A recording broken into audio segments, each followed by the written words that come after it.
Magkasunod na naharang ng Philippine Coast Guard ang isang barko at isang bangka na sangkot umano sa iligal na bentahan ng krudo sa Manila Bay. Tinangka umanong tumakas ng barko. Nakatutok si Marisol Abduraman. Habang nagpapatrolya bandang alas 11:30 kagabi, naispatan ng Philippine Coast Guard sa Manila Bay ang barkong ito. Bukod sa madilim dahil walang ilaw, kahina-hinala rin umano ang aktibidad nito. Nasa lubong namin sila, wala silang ilaw. So, ang first thing na nakita namin, baka something wrong. Sa unang tingin pa lang, nakitaan na ng paglabag ang vessel na ito kaya nilapitan ng mga nagpapatrolyang tauhan ng Philippine Coast Guard. Dito nga nadiskubre na meron palang naman na krudo ang compartment nito.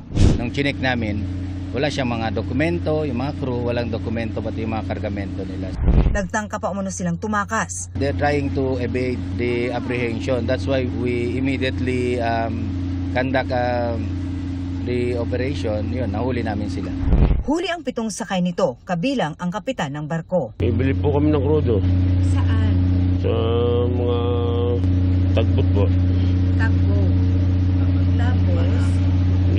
Pagtapos namin, alis na lang po kami. Tapos, saan niyo po binabagsak ang mga krudo? Yan po sa Nabotas.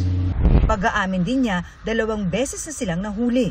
Bandang alas 4 naman na madaling araw. Nakita ang bangkang ito sa Manila Bay pa rin. Almost the same modus operandi. Nakita nila na wala ring ilaw, suspicious din yung galaw. Hindi naman siya designed for carrying such kind of cargo. So that's why they was also apprehended by our patrolling Coast Guard.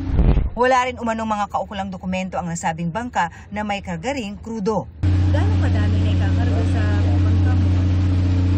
Siyam na drum, 8.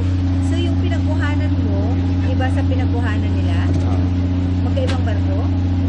Patuloy na inaalam ng mga otoridad kung saan kinukuha ng mga nahuling barko at bangka ang mga krudo. Usually ma'am, ship to ship na transfer yan ang ginagawa nila. Dito rin din lang po halos yan paikot sa ganitong klase ng bangka, sa capacity and capability po niya. We assume na within the AOR lang po ng ating Manila Bay. Sasampahan ng mga kaukulang reklamo ang mga nahuling tauhan ng mga vessel. Pre-departure inspection at Master's Declaration of Safety Departure, they violated such memorandum circular. Para sa GMA Integrated News, Marisol Abduraman, nakatuto 24 oras.